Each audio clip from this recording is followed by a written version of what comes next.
Management Part 2. In data collection, it's necessary to use your assessment skills during every interaction with a client. Change of shift report will provide data for dividing the work among the team members on the shift. Every shift is going to require an assessment. Visit each client quickly to compare status to that of the change of shift report. Frequency of data collection will depend on the client's condition and the facility protocol. Excuse me. Be observant with each resident interaction. Guidelines of signs and symptoms to assess, but make sure that you follow parameters that are specific to the resident or the client, will include obtaining a weight, temperature, assessing upper and lower respiratory tract, cardiac system, breast, abdomen, musculoskeletal, reproductive, genitourinary systems, their sleep and rest patterns, the appearance of the skin, their mobility and ability to exercise, hygiene status including mouth, body, hair, nails, communication, sensory and perceptual, cultural and religious, and psychological status. Many factors can interfere with one's work schedule and performance. Sometimes a coworker, for example, the nursing assistant, will bring a problem from home. We cannot take on the responsibility that belongs to that employee. Team members have to solve their own problems. Don't feel guilty that you can't solve the problem, but be supportive and express genuine concern. Follow facility policies when personal problems begin to affect work performance. Remember that you do not have a license to counsel nursing assistants. Encouraging personal responsibility in nursing assistants is very important. It's essential that each team member perform his or her functions and responsibilities, and if they can't do that, it's his or her problem, not a staff problem. Encourage nursing assistants to report problems with fulfillment of an assignment. Encourage nursing assistants to help devise a solution. This helps give them ownership. If necessary, request additional training for the nursing assistant. And dealing with demanding or complaining families can be a very common problem. Excuse me, when you're collecting data, ask the family to be specific about their concerns and give examples of things that they feel are complaints. Common complaints will usually involve physical care. Employ the problem-solving process. Collect data, identify the problem, and correct the problem. Continued complaints following problem resolution may stem from family upset or guilt, but don't personalize the situation. Try to identify unconscious issues and resolve them. Spend time with the family and try and develop a rapport. Encouraging communication and involvement. Families sense when staff members are unhappy with each other because it's often reflected in patient care. Developing a friendly relationship with the family can help make them more understanding and in touch with the staff. Excuse me. So assigning and delegating. Charge nurse duties are a part of the expanded role of the LPN. The charge nurse can delegate part of the ordinary role of the LPN to another LPN.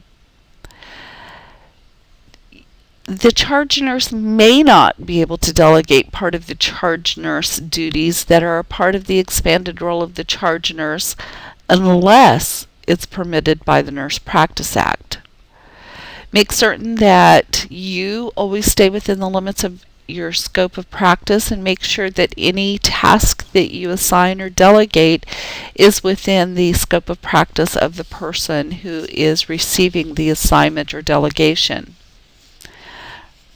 Ask, can you delegate duties? Again, you need to make sure that you check your State Nurse Practice Act, your State Board of Nursing for its interpretation of delegation, and your facility's policy.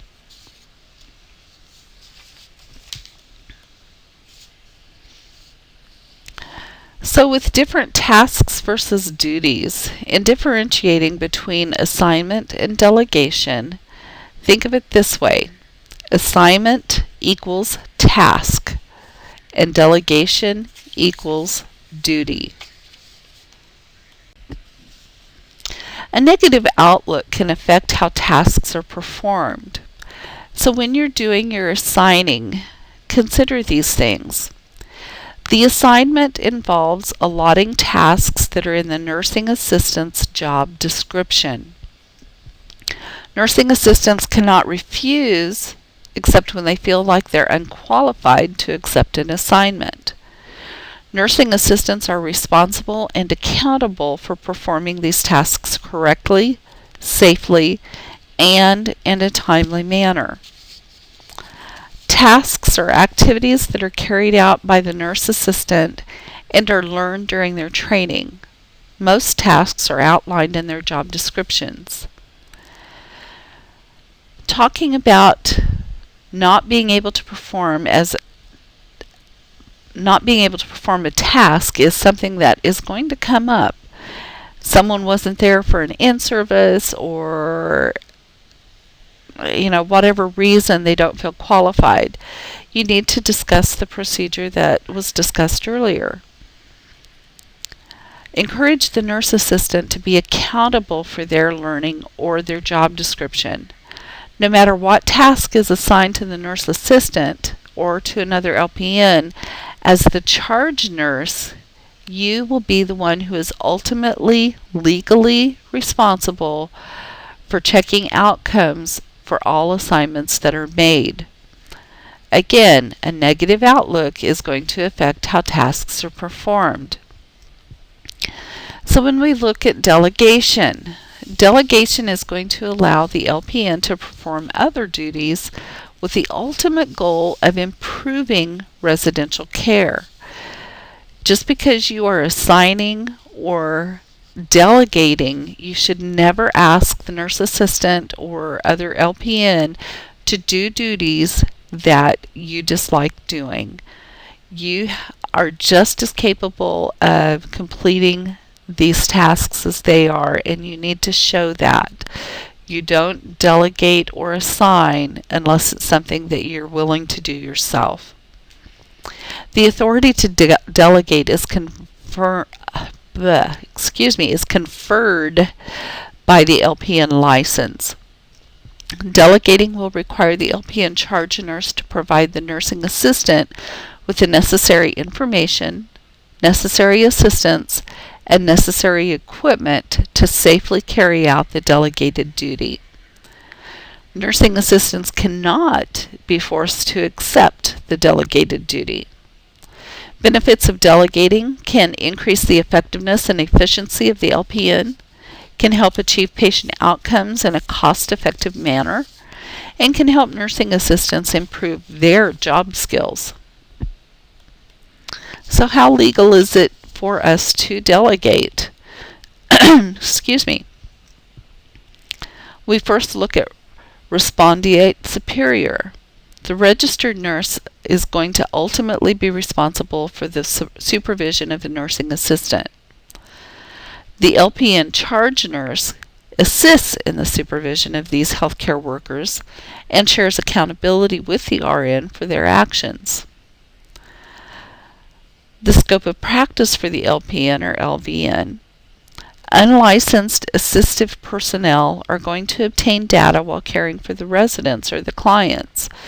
They do not have the nursing education to make a judgment about nor interpret that data. That is the nurse's responsibility. The LPN charge nurse needs to use his or her knowledge and experience to interpret data gathered by these members of the team.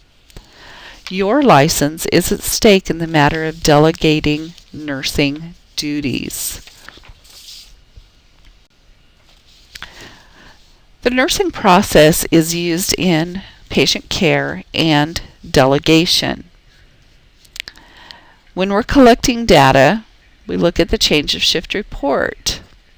The oncoming report is going to allow the LPN charge nurse to collect data to determine how the work of the shift is going to be divided amongst those who are scheduled to work her shift. Report when you're starting your shift is a way to pass pertinent data to the oncoming shift. It should include an assessment of the clients, and it allows the charge nurse to note any changes in condition of clients or discrepancies that may have occurred during the report. It's important that each person develop his or her own system of data collection in order to maximize their proficiency when giving reports. Planning is the establishment of goals and outcomes for the shift, setting those priorities, and making the assignments or delegations. But before you assign tasks or delegate duties to nursing assistants, you have to take time to plan how the work is going to be distributed before each shift. When making those assignments or delegating those tasks, don't assume that just because a task is simple, that it can automatically be delegated. Identify any client goals or outcomes and set priorities. Criteria for assigning and delegating to nursing assistants includes these 5 rights, and you need to know these. The right task or duty, the right person for that task, the right circumstance, the right direction or communication, and the right supervision. When implementing the delegation process, you have to monitor, assist, be available, and intervene when necessary. You have to evaluate how the job was performed. Monitoring frequency will depend on the situation. You have to be available for questions that the assistant may have, and intervene if safety is an issue or inappropriate methods are being followed. An evaluation is a two-way feedback. Legally, the LPN cannot delegate a task without checking the outcome. Was the task performed? Was it performed safely? Have the client goals been met? The nursing assistant should be given feedback regarding performance.